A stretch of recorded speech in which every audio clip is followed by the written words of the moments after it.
knew that she's a tough Mexican fighter who's going to come forward and throw a lot of punches, and we knew that, and we were prepared for that, and nothing surprised me. I just went out and did my job. Amanda, congratulations on beating this 26. I saw her in the first round. Usually you see you start your first with jab, was it because maybe she lacked power in defense, or was well, it was pretty much the game plan. We wanted to still go toe to toe. I love to go toe to toe. Okay, truth of the matter is we got paid a lot of money, and we were supposed to perform. You know, this is what this fight was about. We fancied the fight, Puerto Rico versus Mexico. Those are wars, and sometimes when you're in the gym, you're training for something, and then when you come here, some people deviate, but we came here to war. So, you know, we wanted to go to war the whole entire 10 rounds. You know, we didn't want to, you know, coast and adjust. We know what she was coming to do, and that was the game plan. The game plan was to earn the money that we got paid.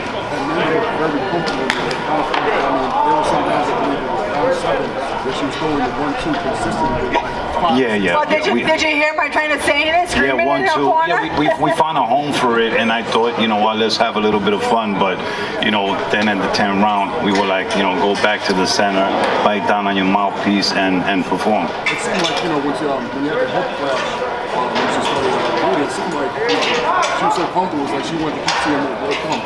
Yeah, no, I mean, Erica always leads with her head, so, you know, I had one, you know, I mean, actually I won the referee, but I told him, you know, look for that, because she always does that in all her fights, she leads with her head, but this time I think it kind of like backfired on her, and she was the recipient of the first cut in the fight, you know, but like I say, all in all, you know, it was for Puerto Rico to do something that Puerto Ricans never had, undisputed champion, and in the gym, we went through this every day. We were like, listen, we're going to go in there and we're going to be in shape to fight for the entire 20 minutes. And that's what I believe happened tonight. Thank you. Up there. Hablamos de legado ayer, hablamos de legado hoy. Ya tienen lo que querían en las manos, ser la primera puertorriqueña se Dame un sentido de lo que significa para ti. No, yo soy súper contenta. Este es un sueño para mi isla, para ustedes, para mis boricuas. Y I'm over the moon ahora mismo. I just can't wait to go back to the island y disfrutar mi gente. Y soy contenta. Thank you. Sí, no, estamos contentos porque, como habíamos hablado anterior, esto era para darle a Puerto Rico lo que nunca han tenido, y gracias a Dios la meta se dio, cumplimos con eso. Ya Puerto Rico ha tenido de todo, tú sabes. Ahora lo que hacemos es pelear para los fanáticos. De ahora para adelante ya lo que queríamos hacer lo cumplimos. Ahora es lo que ustedes digan, lo que los fanáticos pidan. Si ustedes quieren la pelea, revancha con Katie Taylor, después con quien sea, de ahora para adelante es para ustedes. Ay, no sabe, pero I can't wait to go see. I hope so. That'd be nice. Amanda, when after that third round, did you sense a change in the amount of blood? No, I didn't. No, I guess she figures that she had to. I don't know. Keep coming. To me, it didn't really matter. I didn't see a change in her. I mean, yeah, it wasn't nothing. But let me tell you something, Michael. You know, it's funny because Cindy had mentioned it, and Cindy was like, "Listen, in fact, we took like a little time off, like backed up a little bit, because Cindy has said, listen, you know, it's before the 4th round, and she's cut. She says you don't want it to be stopped and go to the, you know, like a no contest before 4. So she kind of like said, like, you know, pace a little bit so that, you know, we make it after the 4th and then you resume it, you know." And yeah, it was a great observation by Cindy, because she was the one that told me. She was like, listen, she's got a cut. You know, if they stop it before the 4th round, it goes to a no contest. We worked so hard for this. So it was kind of like, yeah, like, you know, like lay off just a little bit until we pass the 4th round, and then we go back to doing what we're supposed to do. At what point did you start thinking about Ireland, considering what that's going to look like? what, right now? We said Ireland? Yeah, like at what point you start? I'm enjoying this victory right now. Leave me alone for a day or two, and then we can talk about that. We knew we were going to Ireland. You know, the plan. It was the plan.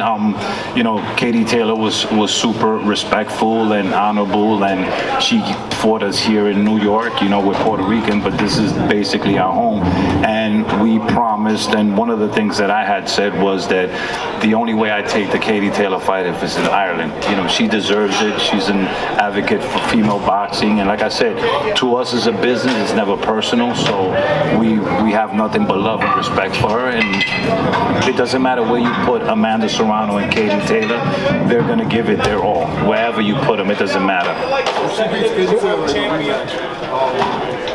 next for Amanda Serrano? Like, you know, seven. Whatever the fans want. I mean, we've accomplished everything that we had set out to do as a team, and now it's just to honor our fans and give them what they want. So if they want us to fight Butterbean, then we're gonna call them up and fight them. It's a great fight. Greatest woman of all time. I mean, for her acting. I mean, you can say whatever you want to say. It doesn't sound good when we say it ourselves, you know. But I like to believe that Amanda's one of the 3 top women in the world. So yeah, I'll take that, but never say that we're the best, because there's other great women out there. We're one of. Jordan, I want to piggyback a little bit on his question. It's more for you. Do you have it in the back of your mind? She's just in a tough grueling fight. How long if she needs the rest before you guys can start training for May 20th? See, Amanda's a workhorse, and people don't understand when your body's used to doing something, it kind of like needs it. You know, it's like, you know, none of us wake up in the morning worried about them. We got to brush our teeth. You know what I'm saying? It's something that happens naturally for some, you know, and the thing is that when we're not in the gym, we kind of like miss it. So after I give her 2 or 3 days, we start looking at each other like, you know, let me just do a little something, you know. And Katie's the same way. Katie was in the gym. I understand she was in the gym that Monday after the fight with Amanda, and I'm more than sure that I'll give Amanda a couple of days off and she'll go to the gym and do something. You know, it's just a lifestyle for us. And when do you like kind of ramp it up then? Well, we won't start training hard. I like to say maybe like the second week of March. She's in great shape. She just went hard 10 rounds, so we're not going to lose that in the next 2 or 3 weeks. So by the second week of March, we'll start, you know, our Katie Taylor fight camp. Amanda, can you just speak on the wave of emotion that came over you when you heard for the first time that you're undisputed, and just talk about just being here in front of basically a home crowd for the second time now, and just how they responded and reacted to just your performance overall? Man, wasn't the crowd amazing? It was super cool. And that's why I love the Hulu Theater, you know. I mean, back at the big garden with the Katie Taylor fight, the fans were amazing. But here, it's so small, intimate. So I felt like I was celebrating with them. But throughout the whole camp, I manifested, I thought of it, and I was so emotional because I'm such a proud Puerto Rican, and to give back that to my island really touched me, and really I do everything for my island, so I had to be the happiest up there that when they announced my name. Not trying to, like, you know, show you out the door or anything like that, but you've accomplished literally everything compared to like men as well. Like, fucking terrific. So we should quit? Not saying that, but what I'm saying is that, you know, to be it's kind of like there's not really a lot left for you to do pretty much. Like, you've done everything. Would you kind of look at that moment and say, all right, I'm just gonna retire on top and just leave the force? You know, that's a hard question, man, because when you think about it, you know, Katie could have done that herself. Katie could have sat on the win and said, hey, listen, I just beat Amanda Serrano.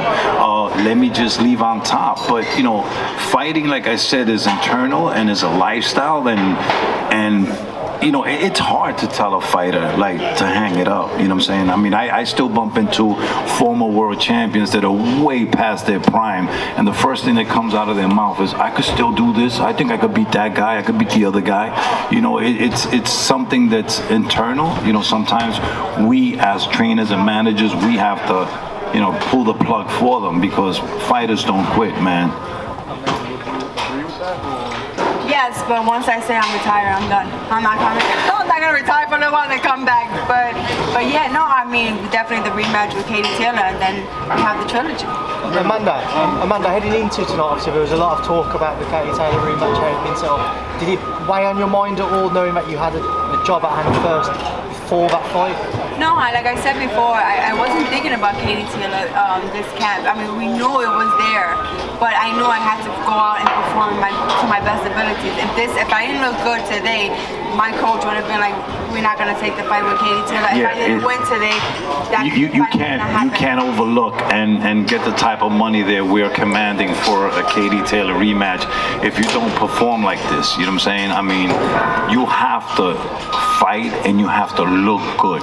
You have to, make people believe that, you could pull it off on the rematch. You know what I'm saying? So, we knew that if we were successful tonight, that fight was looming. But in camp, we didn't want to talk about it. In fact, we told a lot of the people, the personnel, we don't want to talk about it. We told the interviewers, listen, I'm going to get up and I'm going to walk away if you start talking to me about Katie Taylor, because we have to give Erica Cruz respect. She deserves it, and obviously, had we not given her the respect that she deserved tonight, we would have been on the end of a different storyline. Last question.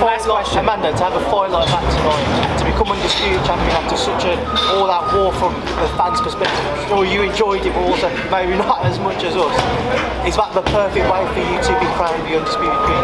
Definitely, I wouldn't ask for it in any other way. A Mexican champion beating the champion and taking her belt home with me to become undisputed. It was a beautiful story. Of course, we was expecting a nice war. I wasn't expecting to get my J's so bloody, but I mean, it'll wipe off. It's okay. Any cause concern only because of the last fight? A lot of New Yorkers said the result. Is there any cause of concern when it comes to the overseas? To be honest with you, I mean, yeah, as a manager, trainer, and I'm family to her. She's my sister-in-law. There's concern with that, but like I said, at the end of the day, there's you have to take risk. You know what I'm saying? There's no way in the world you are gonna make it to the top and be great. Being comfortable and playing it safe. You know what I'm saying? Like, it's not Katie Taylor's fault. You know what I'm saying? I mean, they're fighters. They're performing. If the judges decide they want to reward her, it is what it is. But we're not gonna shy away from a good fight, worried about the outcome. You know what I'm saying? We've been stopped fighting for outcomes. You know what I'm saying? We fight for pride. We fight to give our island, something to talk about and boast. And right now, like I said, from after this fight, the relief is that we don't have to fight for anything else we want other than to satisfy the fans. Thank you.